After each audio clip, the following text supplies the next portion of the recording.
someone. I can't see it. Could disappear. ABC's Grey's Anatomy. All new tonight, 9/8 Central on ABC. James Franco and Anne Hathaway host Oscar, live Sunday on ABC.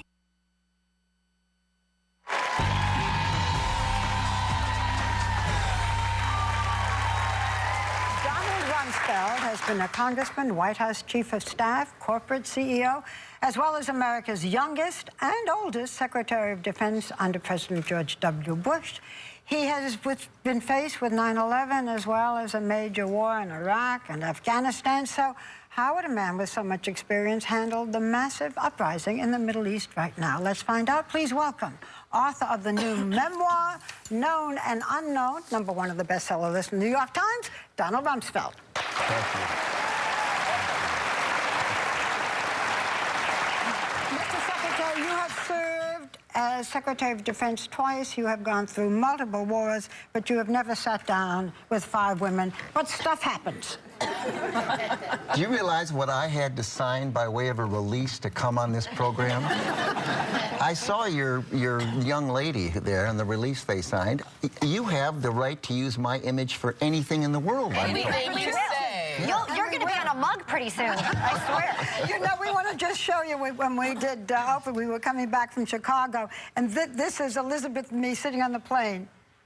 Oh, good And for you. Joy took the picture. We're embracing one another. There we are. But what I've just brought up in the introduction, we see all these uprisings in different parts of the world. And the big question is, what do you do if it's someone who's an ally? If indeed these uprisings continue to occur in Jordan, where King Abdullah has been a friend and supporter, or Saudi Arabia, where their King Abdullah. What do we do? What would you do if you were Secretary of Defense? Do you support your ally, or do you support the protesters? The leadership in many of those countries have been close to the United States. They have contributed to stability in that part of the world. Certainly Egypt's peace treaty with Israel was enormously important.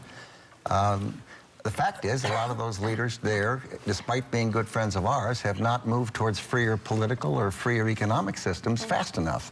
And you've got these enormous number of young, unemployed people that are revolting and so looking for opportunities. Let me be specific. Jordan, Saudi Arabia, allies. What would you do? They're going to make their own future, each of those countries. The United States.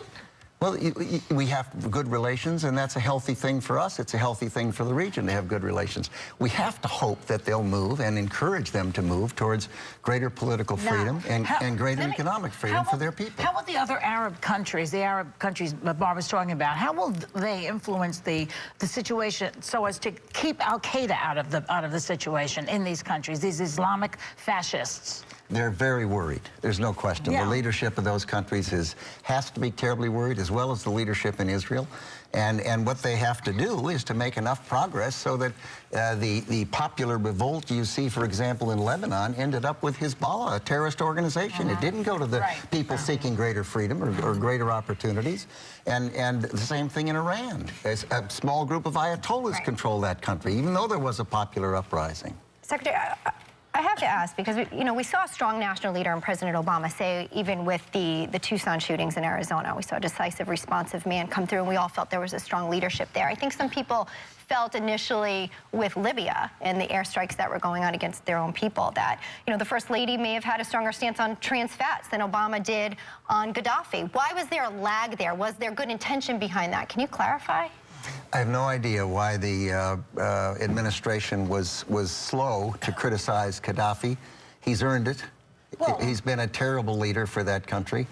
Wasn't it so that they can negotiate behind the scenes with the situation rather than to inflame Gaddafi and his massive, insane ego?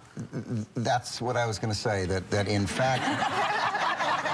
Make a like. Who knew they shared a thought? I knew we'd agree. Yes, on something. Okay. No.